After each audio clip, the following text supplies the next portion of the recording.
Hello and welcome everyone to another episode of the Breaking Barriers podcast, Dadpod 2, as I will call it. Today I have Tim, David, and Brandon, and myself, Robert Polisek. We're going to be discussing feeding in our children's journey thus far in their trajectory of, life in general. With that, let's kick it over to Tim to talk about kind of like just give us a rough overview of kind of the beginning stages of kind of how, Brookie after she was born and kind of what her trajectory was when she was first born and what you and your wife were talking about, prior to the birth and then once she was born, kind of the first couple days of life. All right. So, yeah, I think I said on the last podcast, Erin had connected with some other families and she had pointed out that one of the kids only had a G tube.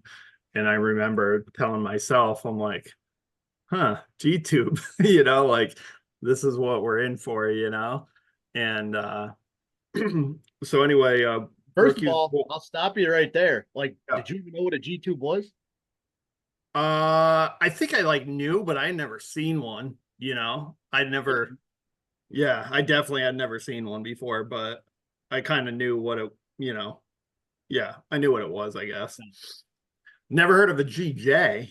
That's or an even what, different. That's yeah, another yeah. subject. Unfortunately, I The, don't think anyone on this podcast has any experience with. So we'll just mention it, and you can look it up if you want. yeah, yeah. Well, it's part of Brookie's journey, Oh, so well, all right. Go for yeah, it. yeah. So when she was first born, we fed her by bottle. We tried to like I think the most she ever took by a bottle was like about an ounce. And I remember being with nurses and stuff that would show us little techniques about holding her to the side and that kind of thing, and that seemed to work. And so we are doing that for like the first month or so of her life, and she still had a NG tube. Yeah, NG through the nose. Nasal. Yep. Little white one, yeah. I don't know if you guys ever seen like the child life specialists. I remember one time like sewed one into a um, teddy bear stuffed animal to, Oh, yeah. So just is that how you learned? Did you learn how to place it? no, we never learned how to place it. Oh, No, really? no. Yeah, they drop it down, and no, I did not have to do that, thank David, God. did you have to let, was Lillian receive an NG tube? I know I'm kind of jumping here, but She had the NG tube, but we never had to learn how to place it. oh wow. Okay. Well Yeah. then I'm gonna have a humble brag here where I was able to learn how to literally place the NG tube and learn how to like listen for when like we had to literally like push air into Mia's stomach to hear like a poof to Yep, know that the NG was that the tube went far enough yep, into the Wait, stomach. And then like we had to tape it. So like kind of yeah, tailing off of what Tim was mentioning, where like they show like what they're doing to the child, but literally like we were taught how to do that.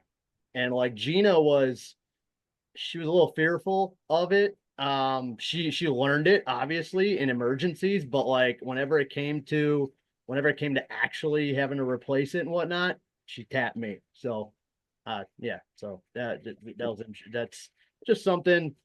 Again, I learned that within the 2 weeks of being a father for the very first time. Like that's not yeah. something I ever thought I would experience. So carry on, Tim. No, well, that's and I do remember us like learning like the poof and listening, but they made it like clear if it comes out like when we go home, just come back into the hospital. Wow. Okay. Well, you guys live close enough, right? You guys are within like 10, 15 minutes. We drive an hour for our You hospital. guys do, you are that far out. Oh, I didn't know. So you guys are just as far out as we are. Okay. Yeah, for her medical team, we choose to drive an hour. Well, I mean, kudos to you. I agree. But either way, like that's interesting that they didn't teach you that in the NICU. Wow. Okay. Well, that's a conversation for another day or maybe Yeah. later. We'll see. All right. Carry on, Tim. So yeah, Brookie had the NG tube, and we tried to feed her by mouth when she had heart surgery at 6 weeks old, and when they were doing a chest X-ray, the cardiologist thought he saw what might have been formula in her lungs from an aspiration. So he told us this to be safe, to stop it before the surgery so she didn't have any complications. And then she honestly has just never picked it back up after the surgery with the bottle feeding.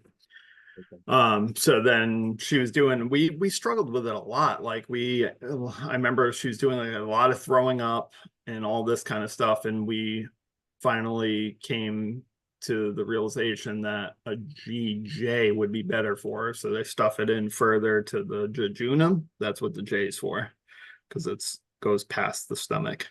Right. And you have to go slower with there. So she was started out on a 22-hour a day feed. We get a 2-hour break when she was awake. And to fast forward it all, we feed her bolus 4 times a day now, and I can do it in like 5 to 10 minutes if I need to. And we just try oral feeds for her, but she doesn't dig it, you know.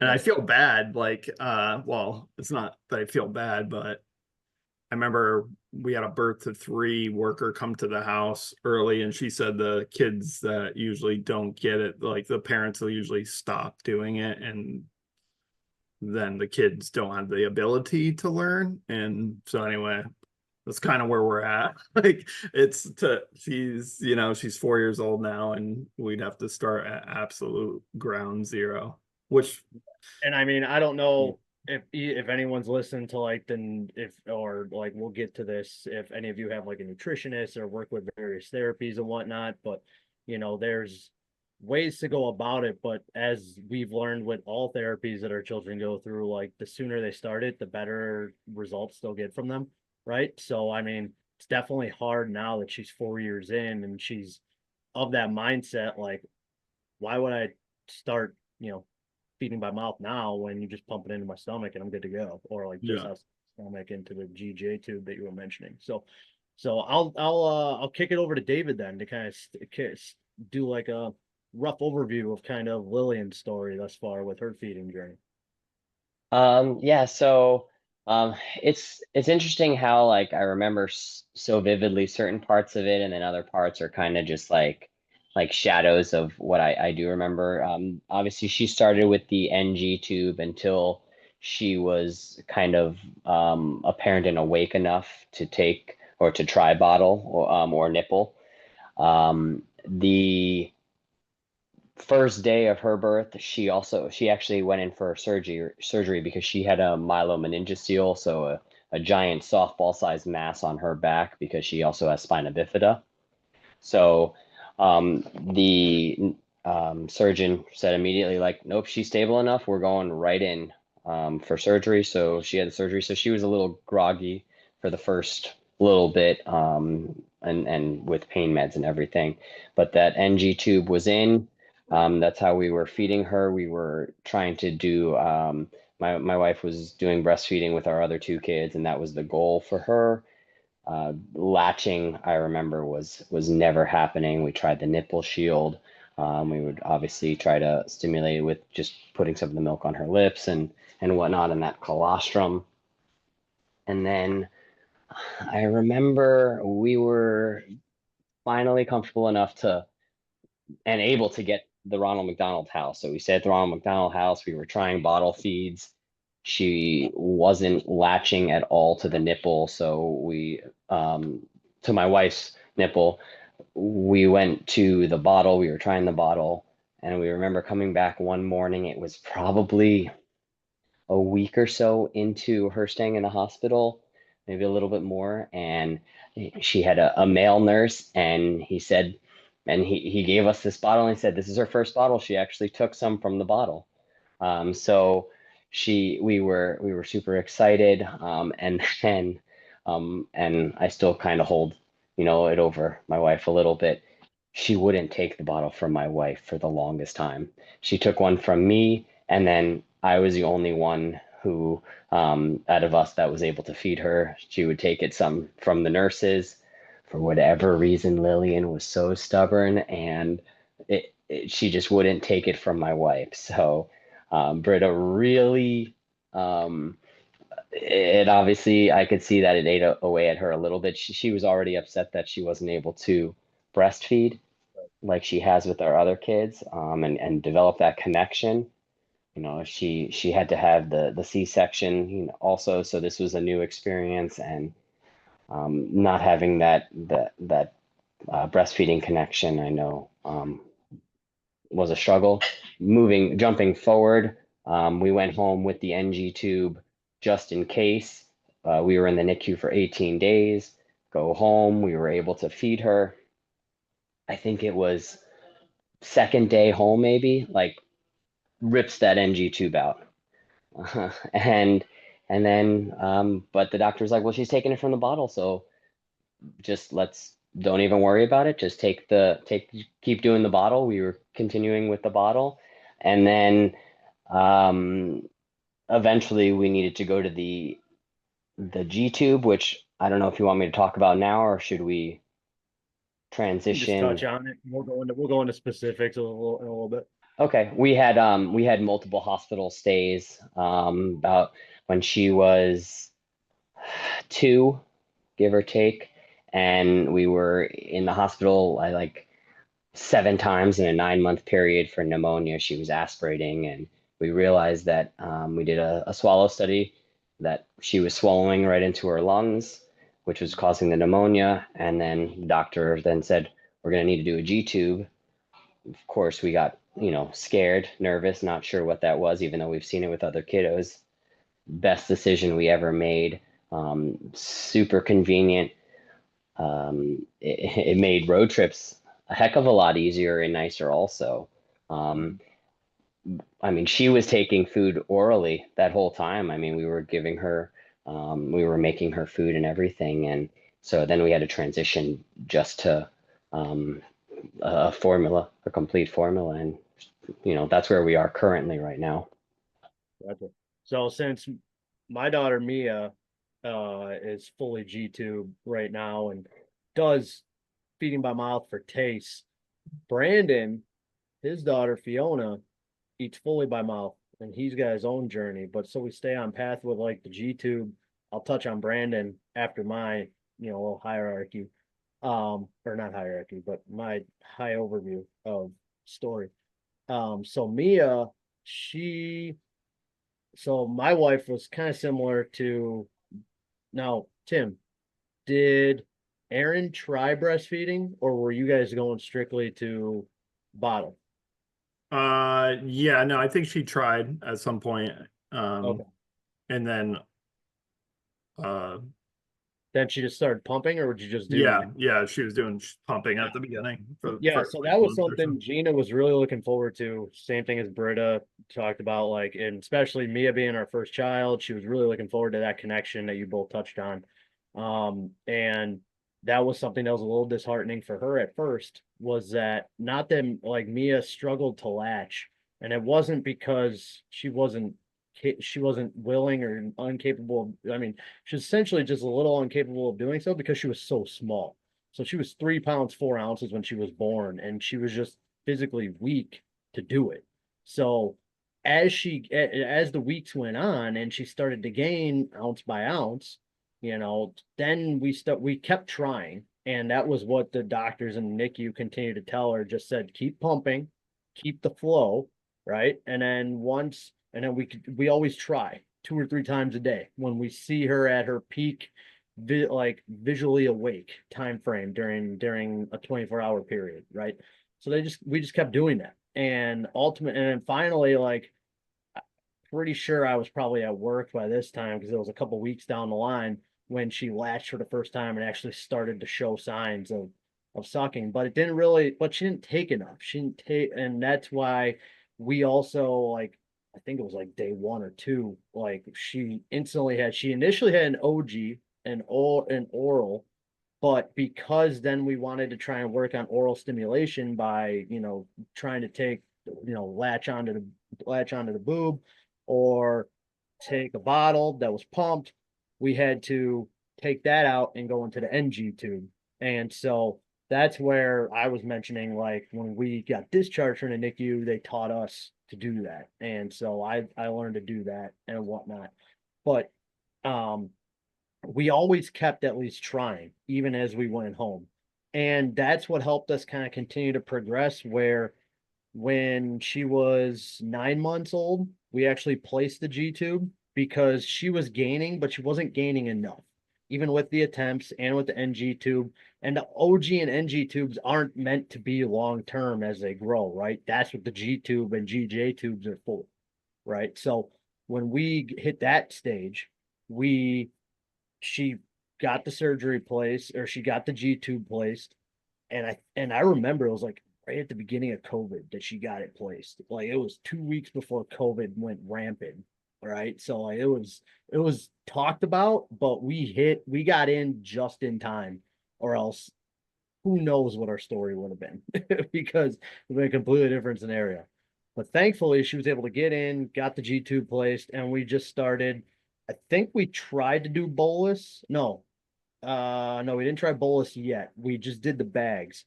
But then we like always fluctuated with, like, I don't know if you guys ever worked with that gravity bag. That never works. Like Mm-mm. that always sucks the food out and the kid never gets the food, and it was a nightmare. Like, so like we stopped that ASAP. Um, so she was on the G tube, but we would always at least try to give her something.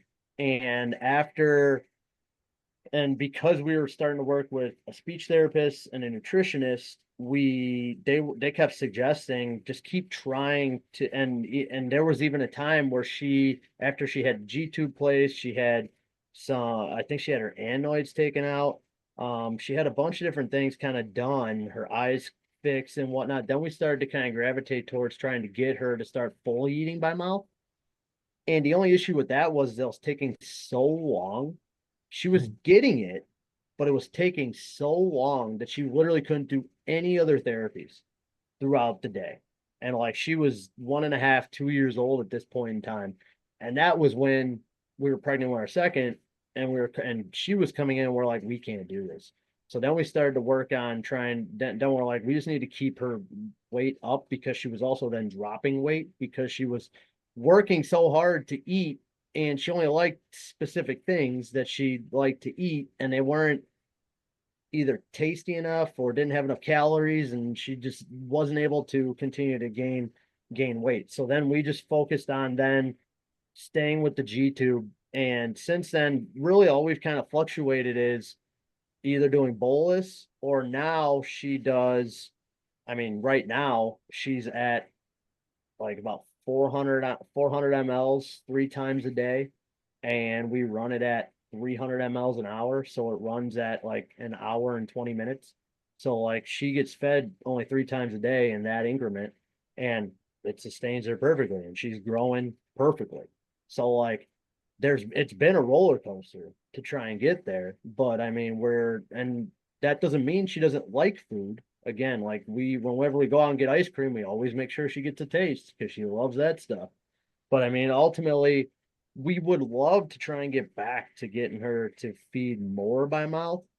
It's just we don't want to sacrifice the feeding only for all of her other growth aspects that we feel she can obtain, she can accomplish, just for the sake of eating by mouth. When feeding by G tube is is just fine, especially with, but we do have an Edward syndrome success story of eating fully by mouth, and her name is Fiona, and her father Brandon. I'll kick it to him to have him talk about her story. Yeah, thanks, Robert. Yeah, I mean, like with Fiona, I feel like everything in her journey has been like uh, unique, and I guess there's other mosaic kiddos who've done the same thing. But when I talk to a lot of trisomy parents, I feel like an alien sometimes because I haven't really experienced a lot of those same things. But so Fiona. When we were in the hospital, she was born really small, like most trisomy 18 kiddos, and we tried to get her to nurse, and she wasn't able to. I don't even know if she was able to open her mouth large enough to get anything. So then we tried to use the bottle, and that was a struggle. And so she had to go to the NICU because her blood sugar was too low. And eventually, she got to a point where she was able to take from the bottle through like the little tiny syringe that they give you, and she was able to get some nourishment that way. And we felt successful there, and so we went home.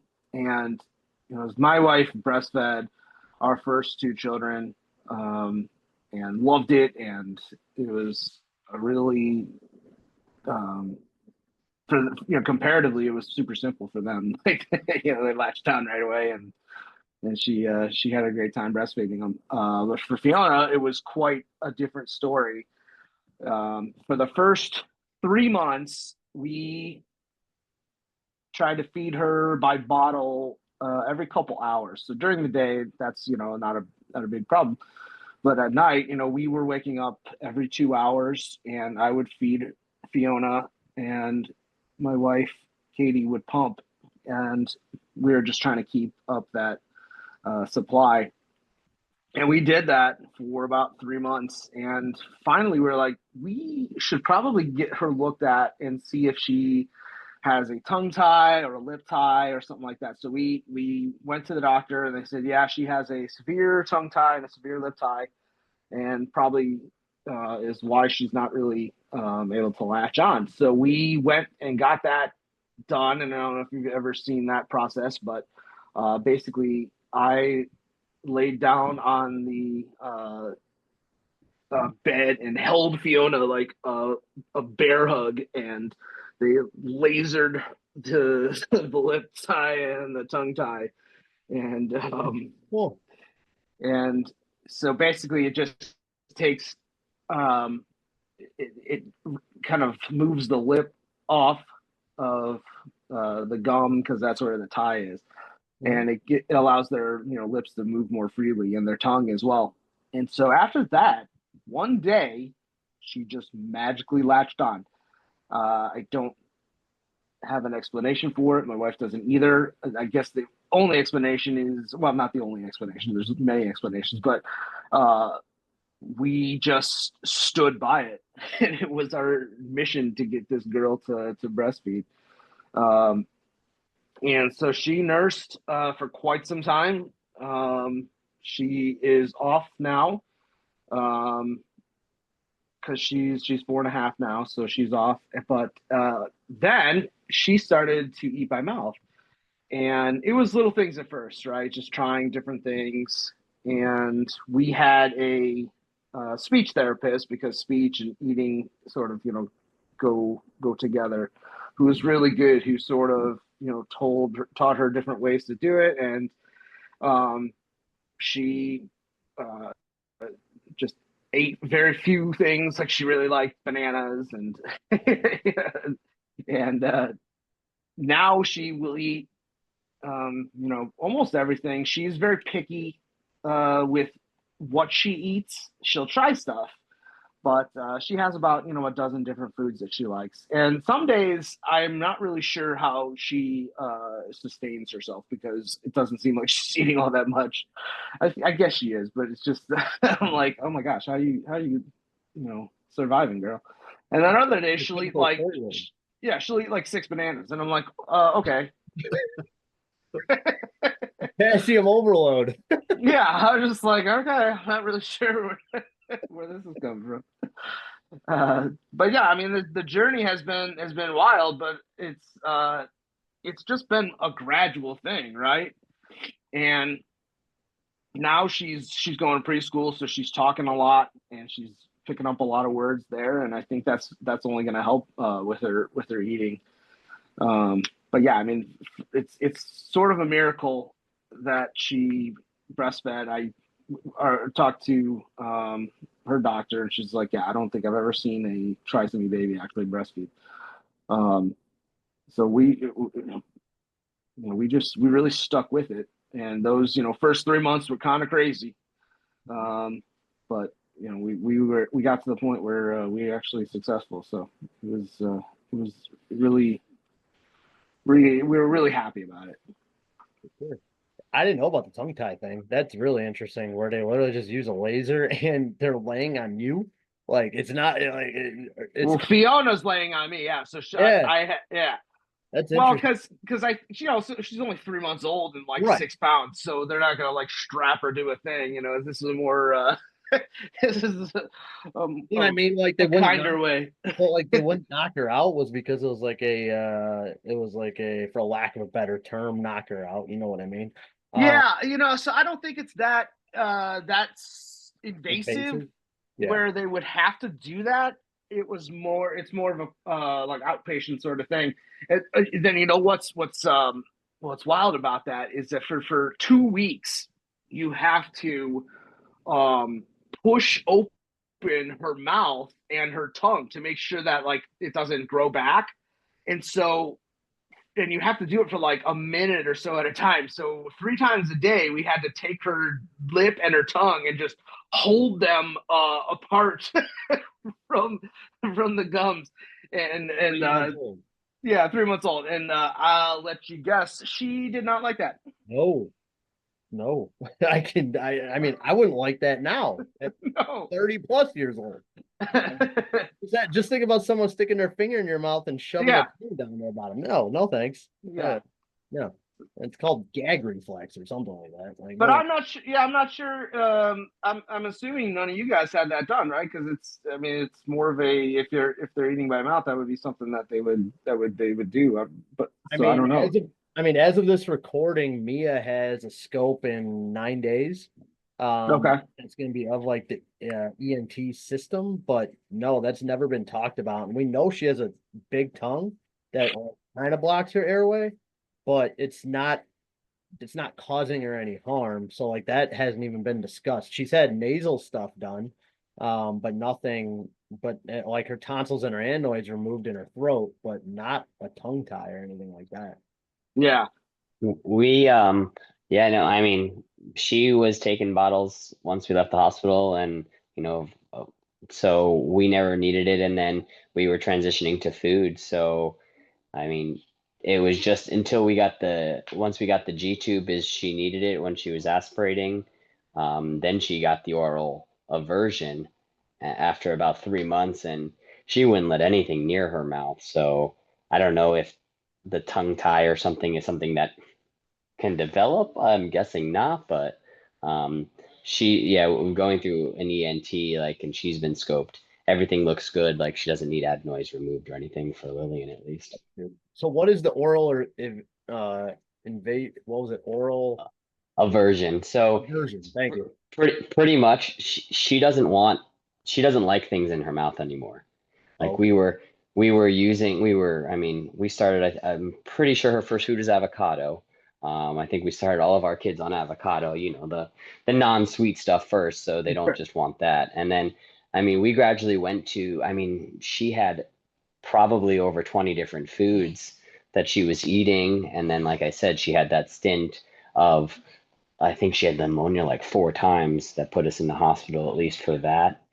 And then we did that swallow study, which is probably one of the coolest things. I don't know if anyone has had a swallow study out here, but it's pretty much a video X-ray where you can see we're trying to feed her liquids and food, and then you're seeing the food and the liquid go down and where it goes down. If it is getting stuck, if it's going down the correct tube down the esophagus into the stomach, or if it's pooling somewhere, which was what was happening with Lillian, and then it was going, unfortunately into the lung area, which was that aspiration.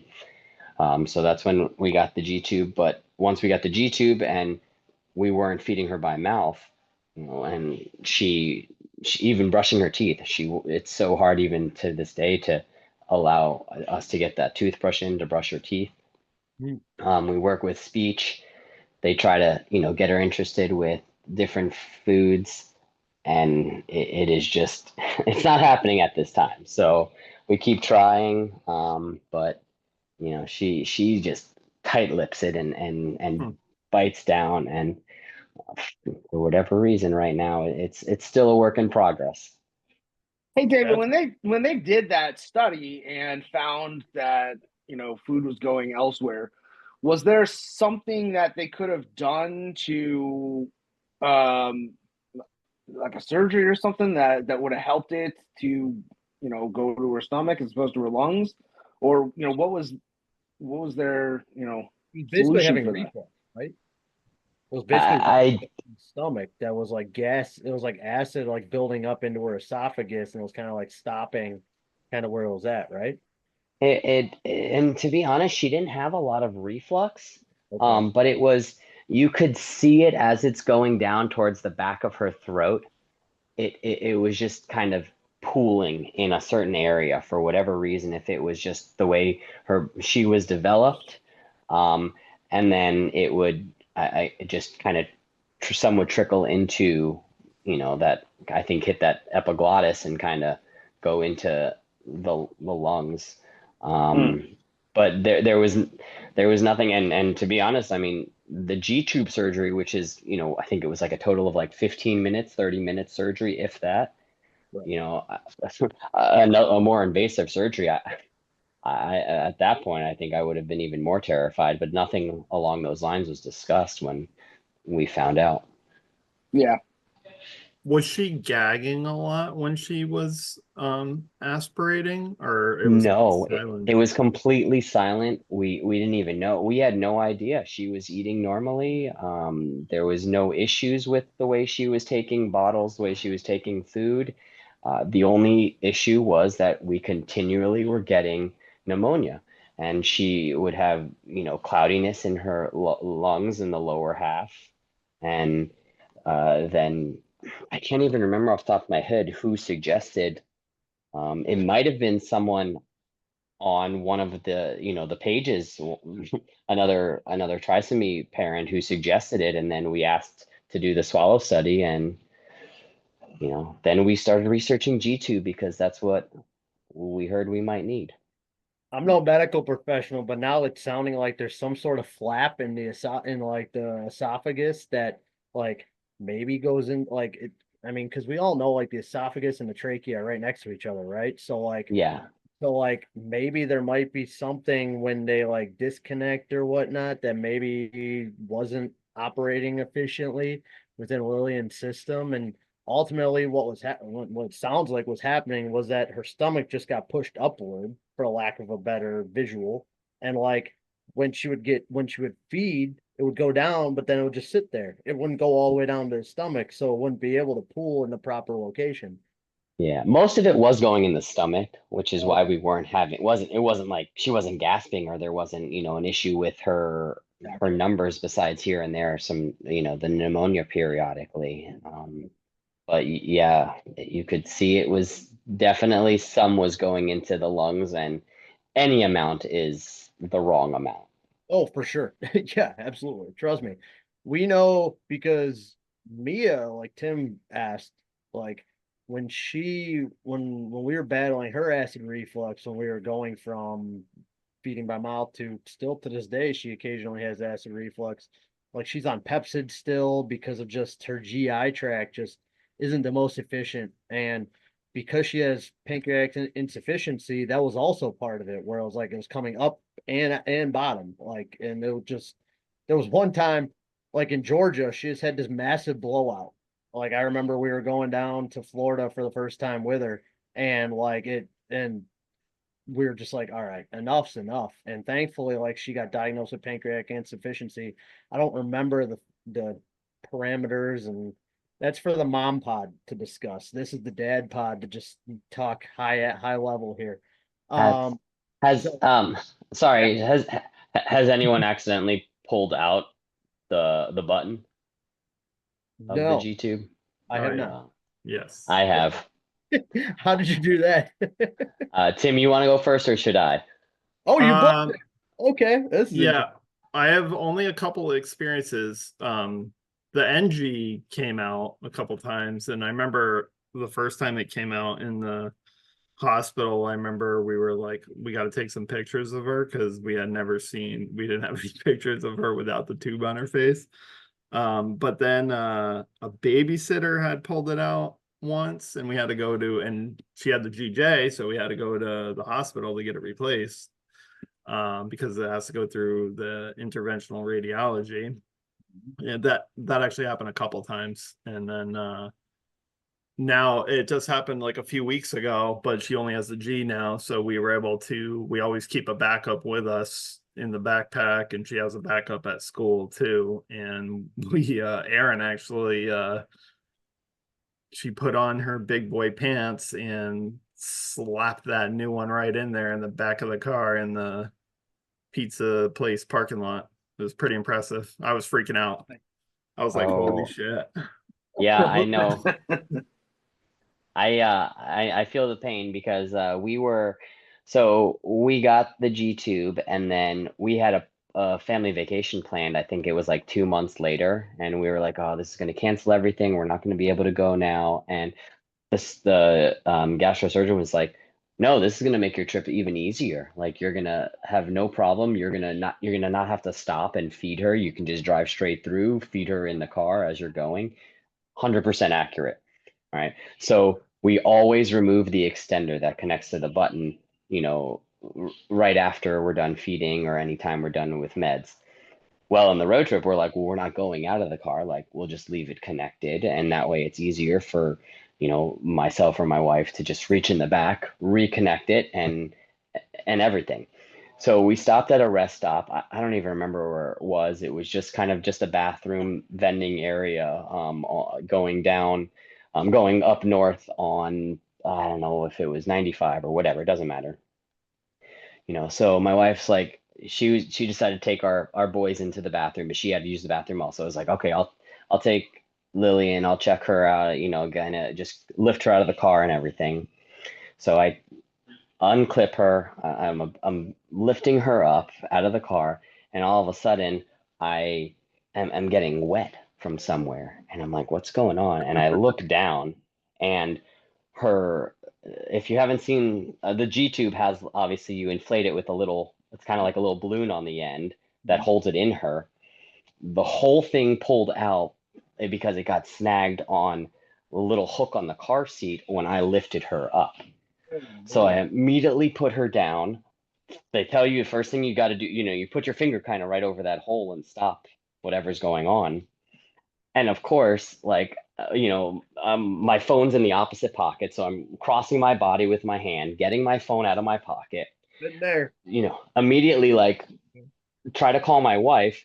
What happens? Her phone is ringing in the car. And I'm like, ugh. So one time it's not attached at their hip, right? correct. So I'm trying to open up her diaper bag where I know we have like all the extra stuff, and I was like, there's no way I'm gonna be able to do this myself. And then I see my wife, like, saving grace, come out of the rest stop. And I'll have my wife does not do like wounds and blood and extra orifices easily. So I was like, I need you now, and she starts sprinting over, and we were able to. I was able to put it back in, deflate it, put it back in, and you know, I was the first one to make the big boo boo. Whether it's hitting the kid's head on the car, entering them in the car for the first time. No, mine was pulling the G tube out unexpectedly. I mean, that seems mild compared to popping that out, especially since it was so fresh and so new. I remember us like being very cognizant of stuff like that, so we didn't do that. I mean, we've blown them before, like they've just worn out, or we're like, oh wait, it's out. Okay, like we got to go put it in. Um, I mean, and I remember like again, Gina was the one that she didn't really want to put it in because she didn't know how forceful to put it in, and I'm like, they give you lube, put it on the end, plop it in. You have 3 mLs of water on the side. You slide that into the other end, and you're good to go. It's literally simple, but you know how it is. So yeah, I mean, that's really the only thing. Thankfully, to this day, knock on wood, I've it's only just kind of popped on its own, and I've just thankfully we have replacements in various bags and rooms, like you mentioned about, and we just always make sure we know where those are, so in case that happens. Our biggest issue is just making sure we like change it out on a healthy routine basis, not letting it go too long. 'Cause you're like, oh, hey, it's good, but like you gotta keep it because I mean it is an open wound, so you gotta keep it healthy and you gotta make sure you're cleaning it and all that fun stuff. But Every morning, every night, we clean it. yeah, exactly. Bath time. Bath. Hmm. Or like that special gel that's really expensive on Amazon. You can use that around it. I don't know what the name of it is. Chemoseptine. Oh, it's like $30 in the package. We use the Calmoseptine. Yeah, Yeah, Yeah. that we stuff have is pretty magic. we have trouble getting additional ones from insurance because they're like you can only get it like every other month, and then Right. like then our doctor is like, well, we upgraded your size, you need this size, and the insurance is like, well, you just got one last month, so you can't get another one for still another month. And I was like, but doesn't this count as a prescription? I need a new size of one. And they're like, nope, and you still have to wait. And I said, what? Right. Such terrible red tape. Well, that I mean that's just our lives, right? It's like you said, it's just another prescription that's like that, and each insurance company sees it differently. And I mean also like each provider, like we've gone between I don't know which one you guys got between the Mickey and the Minnie. Like I mean, barking up the Disney tree here, but I mean I've heard of kids like oh they only tolerate the Mickey or they only tolerate the Minnie. Mia literally goes in between both, and it's just like she's like, I'm just getting fed. I don't care. Like I don't know what the difference is. Explain what on earth you're talking about, Robert, to us It's like a it's listeners. yes, yes. So the G tube, there's two I mean not sizes, but like two different like dimensions, um Styles. connectivities, I guess you could say. Like one is called a Mickey and one is called a Mini. But then like there's different sizes that like it fits to like I think Mia right now is a 12 French, I think is like the size of like the actual hole that the food goes into. So like you have the G tube and there's like 10 French, 12 French, 14. I don't know how big they go. I just know she's Hmm. at a 12 right now. But then there's also I don't know I don't know the difference between a Mickey and a Minnie, but I know there's a difference. And I know there's a Hmm. preference even between parents and children of them. And like it depends on what the providers are willing to offer. And like it again, it's like David mentioned, like the cost basis. Like one's cheaper this month, so that's what you're gonna get, and the other one's gonna be cheaper 9 months from now, and that's what you're gonna get then. Like it all just varies in that. So for I don't know much more outside of that unless Tim or David know a little bit more of the difference between the two. No, you guys reminded me of something though. So you know what the extenders all look like, right? Yeah. So Yeah. I don't know if you've ever this happened to us 3 times where the extender broke off in the button. So like the Broke whole off in the button. yeah, broke off in the button. So you couldn't get a new one in there because the plastic part inside there was stuck in there. And uh this was when she was still in the GJ, so we'd have to bring her to the hospital. So I tried like every possible way I could think of to like, and I figured out if I found a screw and I put the screw in and pushed it in and it gave enough grip on the thread so I could untwist it out. So definitely a good MacGyver story. And that happened twice. And then the third time I couldn't get it at all. And that's how she graduated to just the G tube and not the GJ because they were like, you know what, she's close enough. Let's try the G. I'm even more That interested if the screw can fit into the little part of the extension. How did you Yeah. get the screw in there? Because whenever like like we blend Mia's food. I don't know what you guys do exactly, but like I literally blend her food in 3 day increments every 2 days. So like it's a mixture of ripple milk, chicken, avocado, peanut butter, oatmeal, some salt, green beans right now. There's some things we can mix and match, speaking of our nutritionist, but that's basically what we've kind of settled on. It's been keeping her getting her trajectory up. Recently we've instituted prunes to help with some of her bowel movements, right? But the issues with that is that they're pitted. So like they would get stuck in various parts of either the bag or the tube or the extension. And if it wasn't for toothpicks, I wouldn't be able to like try and that's the only thing I've really been able to fit into any of the little small little holes. So where are you fitting this screw in? I don't know. It was just like a small screw that Oh, just just the bottom part that needed to get in there, just the first couple threads I got you. enough to grab it and pull it out. Okay. I Do, also do heard we? Sorry, Coca-Cola. Tim, go ahead.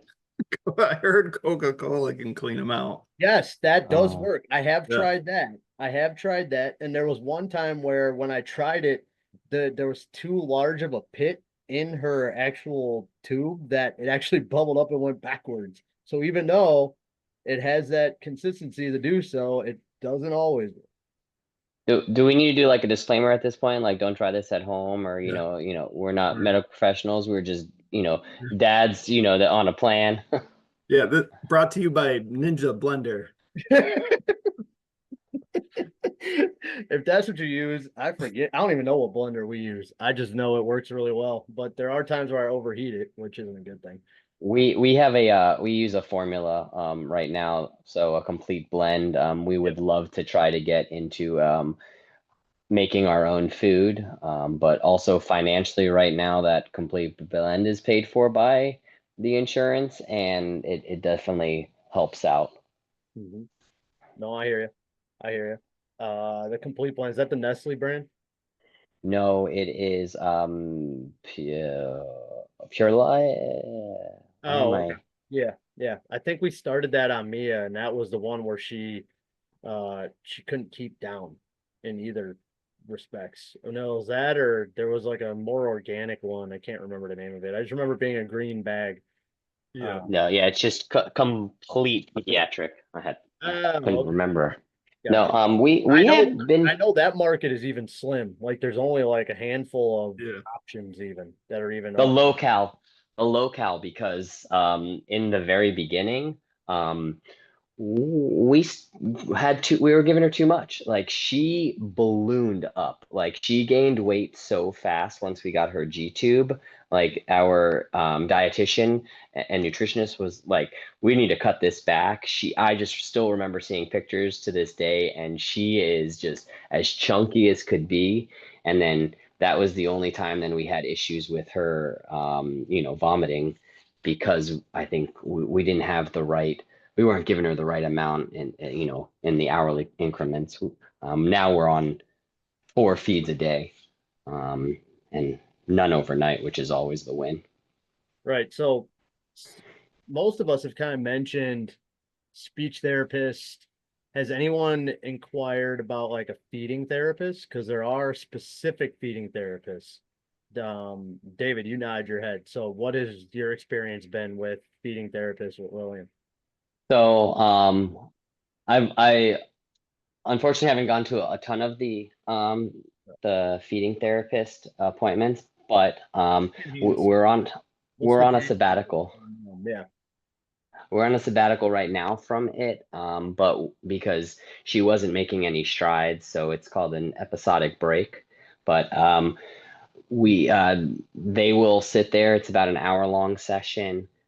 They will blend up. They will try to do some type of feeding food to just either put it on the lips. They will use textured spoons or other things just to kind of even beat that oral aversion, to try to get her interested in food and just the idea of stuff going back into her mouth. Right. So, and that's just repetition with trying to get her excited again about eating food orally. But David, what's the goal with that? Is the goal to have her eat food by mouth, or just have it be more of an enjoyment thing, or what's the ultimate goal with that? Yes. Yeah, all of all it. all around. The hope, and we are due to do another swallow study, I think, in the near future. The goal is that sometimes as they get older, what was causing the aspiration will kind of either stop or they will develop, better, differently. I don't want to say better, but and it hopefully won't be going back into the lungs. So yes, the goal would be to have more of um, an oral diet as opposed to just G-tube fed. Mhm. So Brandon, what has Fiona's experience been as she's been working with the speech therapist and feeding therapist to get her to I mean, basically engage with more taste and whatnot? Because like David mentioned, like you start off with more bland avocados and whatnot, but then you mentioned like she loves bananas. I know that must be an Edward syndrome trisomy 18 specialty, because that's one of Mia's favorites too, is bananas and peanut butter. So how has she kind of taken to, the progression of different foods and different textures and whatnot, and how has speech therapists or even feeding therapy helped in that regard? Well, we're in Illinois, and so she's 4.5 now. So she hasn't been doing speech therapy for about a year and a half because it ends at 3 here. Yep. She does it in school, but I don't know the lengths to which they go. I mean, for us, we just try to get her to try different things and see if what will take. Every once in a while she'll decide that she likes to eat something and sort of go with that. Like she thought cheeseburgers were a good idea the other day. So, How'd that it's really, it went well. go? She Nice. liked it. Yeah. Brandon, can I ask a question? So I don't know if Fiona has a lot of like medications like Lillian does. The G tube was a game changer with that because now I can just shoot them in there and we don't have to mix them with food or worry if Oh she's yeah, for getting sure. them all. Does your daughter take any medicines that's challenging to get down because she is eating all orally? So she really only takes like a daily allergy medicine, and we just do a syringe for that. She did have some issues. Like she took her a couple of years to figure out how to use a straw and be able to use a straw correctly. That was one of the things that her speech therapist really worked on her with. But yeah, I mean, as far as complications, like I said with Fiona, she's sort of an oddball where she doesn't really. She's just delayed mentally a bit, and she can physically do almost anything, and so she's just little. So for me, she doesn't really have a lot of the eating struggles. It's just getting her to eat enough food, and get her to try different things. And so the more that we push her to do that, the better she is about it. But that gets So how hard. does she We're in our routines, and so how does she react to, I mean, you said only like an allergy med, so she's not on like a multivitamin or anything, but like, well, if she gets like a cold, like Tylenol or anything along those lines, does she take to that? Because I know, I mean, just there's certain things like with a neurotypical kid, like our other daughter, Madison, she doesn't mind Tylenol. She'll take Highlands, but like when we tried to give her Mucinex to kind of flush everything out, oh, that was a no-go. Like she had a fit for 20 minutes over that. So how does she take with like her progression? Like, does she take that when she's not feeling well, and how does she react to it? yeah, I mean, I think all kids have some aversion to medicines at some point in their life. Um, Fiona likes the purple medicine, so she likes Tylenol. And we do the same thing with that, where we put it in a syringe and then just she'll take it that way. The one thing that she hated and refused to take was the iron supplements. I don't blame Um, yeah, her.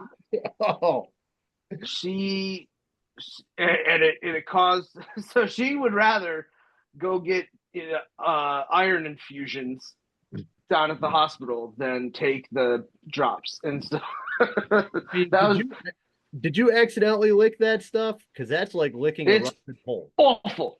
It's the worst thing ever, and it stains. I don't, I tried all sorts of different things with her on it too. Like I put it in ice cream, I put it in like yogurt, and she's like a shark, sniffing out blood in water. She could she knew something was wrong, and it's a Like a so she dog was spitting out the pill out of a pill tree, yeah, right? yeah, Yeah. exactly. Yeah.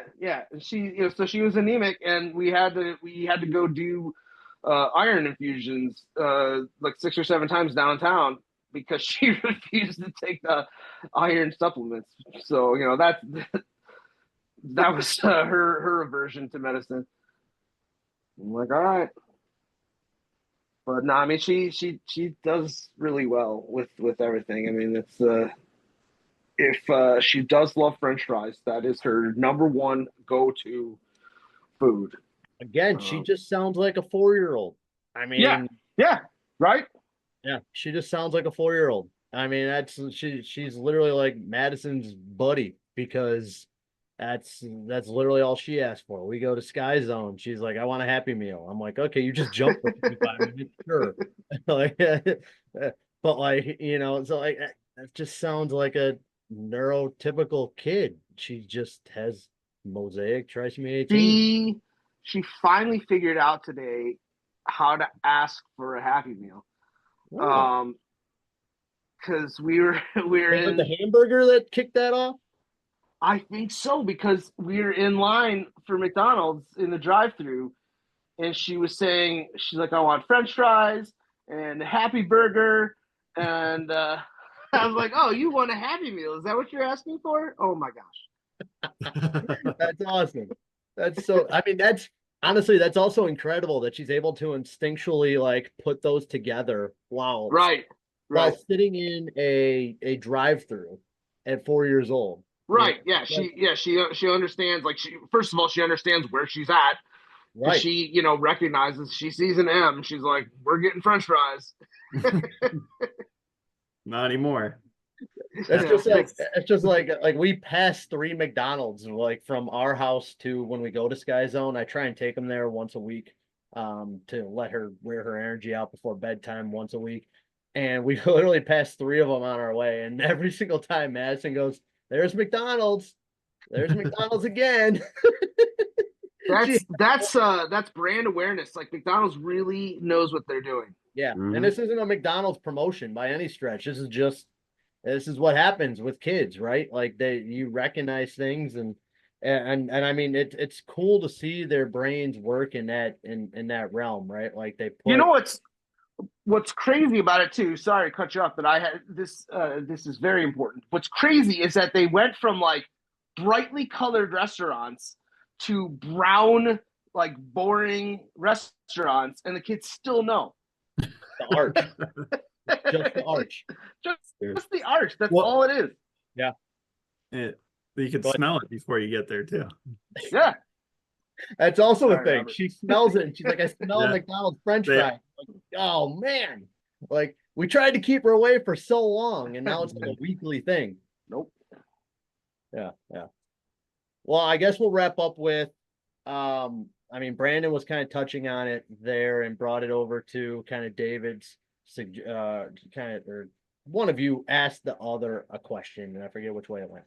But ultimately, like in the next like 3 to 5 years, what's kind of your hope and progression with your kid in regards to their feeding journey?